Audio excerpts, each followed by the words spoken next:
Class 10th first book के 3 chapters हम लोग पहले कर चुके हैं। पिछले वीक हम लोगों ने चैप्टर पॉजिटिव हेल्थ किया था और वो समाप्त हो चुका है। अब आज हम सेकंड बुक जो सप्लीमेंट्री रीडर है आपकी रिसोल्यूशन का हम सेकंड चैप्टर स्टार्ट कर रहे हैं। फर्स्ट चैप्टर जो थीव्स स्टोरी थी हरी सिंह और अनिल वाली, वो आप पढ़ चुके हो। और आज हम भोली स्टार्ट कर रहे हैं। भोली is the name of this, the title name of this is story. तो ये जो भोली है यही इसकी मेन कैरेक्टर है, इसके ऊपर बेस्ड है पूरी स्टोरी। तो अब अपन स्टार्ट करते हैं इसे रीड करना। हर नेम वॉज सुलेखा, उसका नाम सुलेखा था। बट सिंस हर चाइल्डहुड, लेकिन उसके बचपन से ही, everyone had been calling her Bholi, हर कोई उसे भोली नाम से बुलाता था। द सिंपलेशन, किस लिए बुलाता था? सिंपलेशन की वजह से। She was a fourth daughter of नंबरदार रामलाल, वह नंबरदार रामलाल की चौथी पुत्री थी।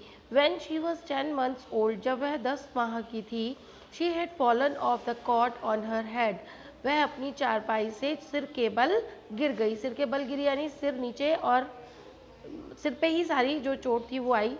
And perhaps it had damaged some part of her brain, और शायद, perhaps means शायद, perhaps की स्पेलिंग गलत है, HAPS आएगा यहाँ पे ना, स्पेलिंग को करेक्ट कर लीजिएगा आप, PERHAPS। Perhaps it had damaged some part of her brain, और शायद इससे ही उसके मस्तिष्क का कुछ पार्ट, कुछ हिस्सा क्या हो गया था? डैमेज हो गया था। That was why, इसीलिए she remained a backward child, इसीलिए वो एक पिछड़ी हुई बच्ची रह गई, remained रह गई थी।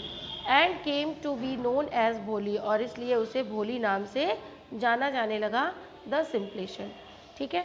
एट बर्थ, जन्म के समय, the child was very fair and pretty, जन्म के समय वो बच्ची बहुत ही सुंदर और फेयर यानी उसका रंग जो था वो कैसा था?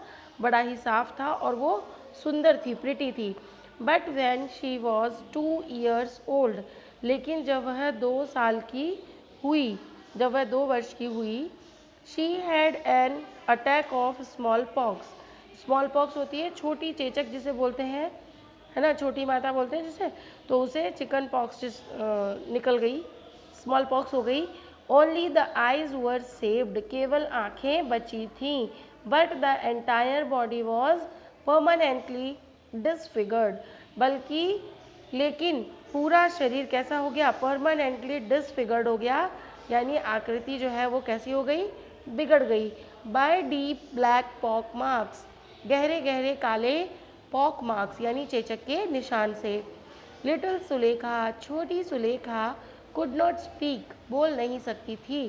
टिल शी वॉज 5, जब तक वह 5 की हुई, यानी जब तक वह 5 वर्ष की हुई तब तक वह बोल नहीं सकती थी। And when at last she learn to speak, और आखिर में जब वो बोलना सीखी, शी स्टैमर्ड, तो वो कैसे बोलने लगी? हकलाने लगी। The other children often made fun of her, दूसरे बच्चे अक्सर उसका मजाक बनाते थे। एंड मिमिक्ड हर, और उसे उसकी बोली की क्या करते थे? मिमिक्री, उसकी बोली की नकल उतारते थे, आवाज़ को कॉपी करके उसे बोलते थे। एज अ रिजल्ट, और उसके प्रतिफल में, शी टॉक्ड वेरी लिटिल, और इसी प्रतिफल, उसका प्रतिफल क्या हुआ? उसका परिणाम क्या हुआ? वो बहुत कम बोलती थी, बोलती नहीं थी, क्योंकि उसे लगता था कि भाई जैसे ही मैं बोलूँगी दूसरे मेरा मजाक उड़ाएंगे, तो उससे अच्छा कि मैं बोलूँ ही नहीं, तो वो बोलती नहीं थी।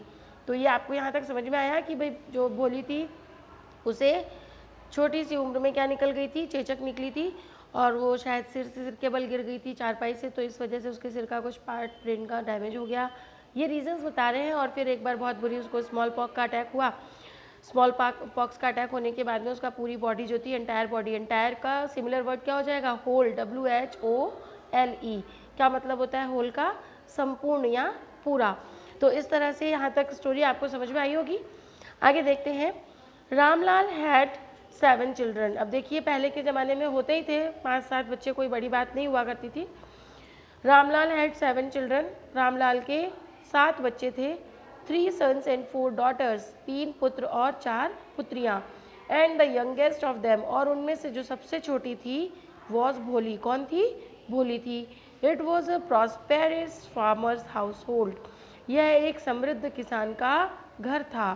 And there was plenty to eat and drink, वहाँ खाने और पीने के लिए काफ़ी था। यानी 7 बच्चे थे तो कोई भूखे नंगे रहने वाली स्थिति नहीं थी कि भाई बच्चे भूख से तड़प रहे हैं, उनके यहाँ खाने को पर्याप्त नहीं है, ऐसी स्थिति नहीं थी। एक समृद्ध किसान का परिवार था और खाने पीने की कोई कमी नहीं थी। ऑल द चिल्ड्रन एक्सेप्ट भोली, सभी बच्चे भोली को छोड़कर, देखिए ये एक्सेप्ट, ये वाला EX वाला आया है, एक होता है ACC वाला एक्सेप्ट, उसका मतलब क्या होता है? स्वीकार करना, और ये कौन सा एक्सेप्ट है? छोड़कर। यानी ऑल द चिल्ड्रन, सभी बच्चे भोली को छोड़कर वर हेल्दी एंड स्ट्रॉन्ग, कैसे थे? स्वस्थ और तंदुरुस्त थे। The sons had been sent to the city to study in schools and later in the colleges, जो पुत्र थे उन्हें सिटी के स्कूल में पढ़ने के लिए भेज दिया गया था और बाद में कॉलेज में पढ़ने के लिए भेज दिया गया। ऑफ द डॉटर्स, बेटियों को, बेटियों में से है ना, बेटियों में से राधा द एल्डेस्ट, जो राधा थी सबसे बड़ी, हैड ऑलरेडी बीन मैरिड, उसकी पहले ही शादी हो चुकी थी। द सेकेंड डॉटर, और दूसरी पुत्री जो थी, Mangala's marriage had also been settled, Mangala की शादी भी पहले ही तय हो चुकी थी। सेटल्ड यानी तय हो चुकी थी। अब देखो राधा की तो शादी हो चुकी है, मंगला जो है वो उसकी शादी सेटल्ड हो चुकी है। And when that was done, और जब ऐसा किया गया यानी जब उसकी शादी तय की गई, तो Ramlal would think of the third, तो रामलाल ने तीसरी पुत्री के बारे में, चंपा, कौन थी थर्ड? चंपा, चंपा के बारे में क्या कर दिया? रामलाल वुड थिंक, उन्होंने अब सोचने लगे किसके बारे में? चंपा के बारे में। तो तीसरी पुत्री की चिंता उन्हें होने लगी, अब उसके बारे में सोचने लगे कि इसकी शादी कैसे करनी है, कहाँ करनी है ना।